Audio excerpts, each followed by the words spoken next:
As three elderly women walked in the Phillipsburg hospital, little did they know that a serial killer awaited them. They were facing a minor health issue and, as always, trusted medical health professionals to cure them of it. And they do, usually. This time, a particularly sneaky male nurse stole bags of digoxin, a medicine used to treat heart patients, and administered it to the three women.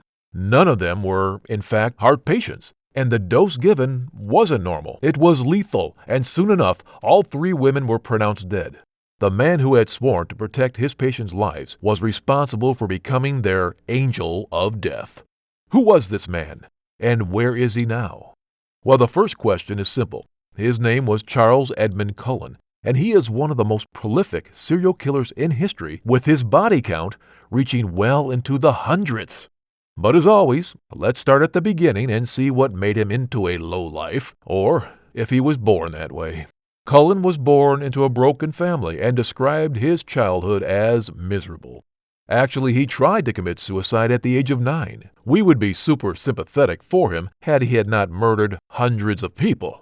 When Cullen was 17, his mother died and he dropped out, preferring army service over school.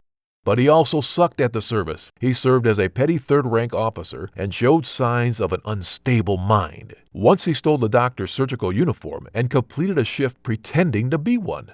Everyone was freaked out by him, and he was transferred elsewhere. There he attempted suicide many times and was actually discharged from service. After that, someone let him into nursing school. Big mistake. This would be the start of his murder spree.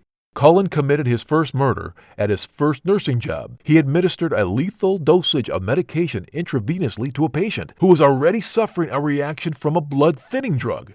Cullen had admitted to killing 11 people in this very hospital, one of whom was an AIDS patient who was given a lethal amount of insulin. Before we go on, let us explain why insulin and digoxin can be lethal. Insulin, of course, is used to control high blood pressure. If taken in high amounts, it causes your body to absorb almost all the sugar in your body. Guess what happens after that? Your body starts giving up and your brain cells start dying, which obviously kills you. As for digoxin, taking it in excess causes nausea, headaches, and vision loss. If you take it in lethal doses, it shuts down your organs and causes a very unpleasant death with lots of suffering. Sometimes authorities can be oblivious, but this time they weren't. An immediate investigation was launched into who had tampered with the medicine. At this point, Cullen figured that it was better to move on since people might start suspecting him. Somebody gave him another job at Phillipsburg Hospital. Again, big mistake. It was there that he killed the three elderly women, the last of whom to die told her relatives that a sneaky male nurse had given her something in an injection. Nobody believed her. If you think Charles Cullen sounds like an awful person, it gets worse. Twice his wife filed a domestic abuse case. He used to slip lighter fluid in people's drinks, so his humor was also awful. He didn't stop there. He used to prank call funeral homes and abuse pets. After his divorce, he moved into a basement. And we don't mean to discriminate against basement residents, but not a single sane person has ever lived in a basement. Sorry. Not content with just killing and abusing his own family, Cullen started stalking his co-workers and her son. He was put on probation for his behavior and during that time sought treatment for depression, which didn't work. Regardless, he found another job. Then he got fired again because he was awful at being a nurse even when he wasn't murdering patients. During that 6 months of unemployment, he gathered a debt of $67,000. Unfortunately, he found another nursing job. Fortunately, he was fired when his bosses saw him entering a patient's room unscheduled with a bunch of needles. Once more, unfortunately, he found a job. Now the question comes up to how has this man got a nurse job after nursing job even without previous references? The answer is there was a nurse shortage. Hospitals couldn't afford to reject nurses even with mental disorders. Cullen found his final job in New Jersey where his downfall began. He murdered 8 people there by administering lethal dosages of insulin and digoxin. Soon afterwards, the hospital staff noticed that Cullen was accessing files of patients that weren't assigned to him, and even showed that Cullen was requesting drugs that weren't in his patient's treatment chart. Finally, when a patient reported an overdose of insulin, the authorities were informed by the hospital. Cullen's last victim died of low blood sugar, and an investigation revealed the string of suspicious deaths left in Cullen's wake. Now, he was fired and kept under surveillance by the police until they had finished their investigation. Turns out, once you have the killer in your hands, it's pretty easy to pull out records and see that every single murdered patient had one thing in common: the last dosage given by one Charles Cullen, our super nurse. He was arrested in 2003 and since then started to admit that he had killed some 30 to 40 people, but experts say that he had a body count well into the hundreds.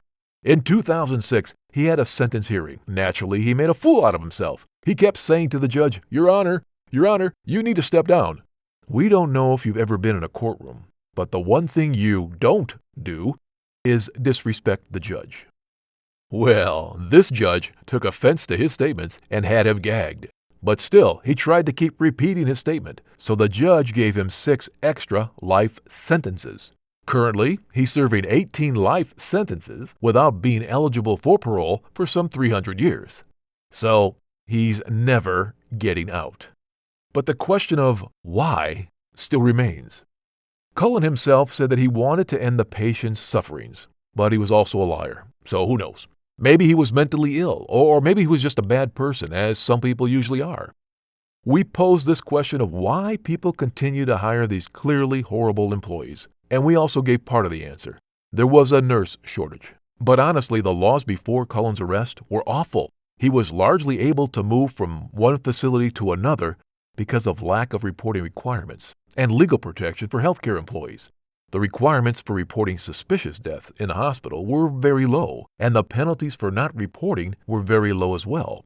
After this case sent shockwaves throughout America, most of the states formed newer and stricter laws regarding recommendation letters from previous employees and reporting suspicious deaths to the local authorities. While the damage done by Cullen is pretty much irreparable, his arrest fixed a system that had the potential of breeding hundreds of Charles Edmund Cullens, and we really don't want to get an overdose of insulin anytime soon, or ever. Why do you think Cullen killed all those people? Please comment below.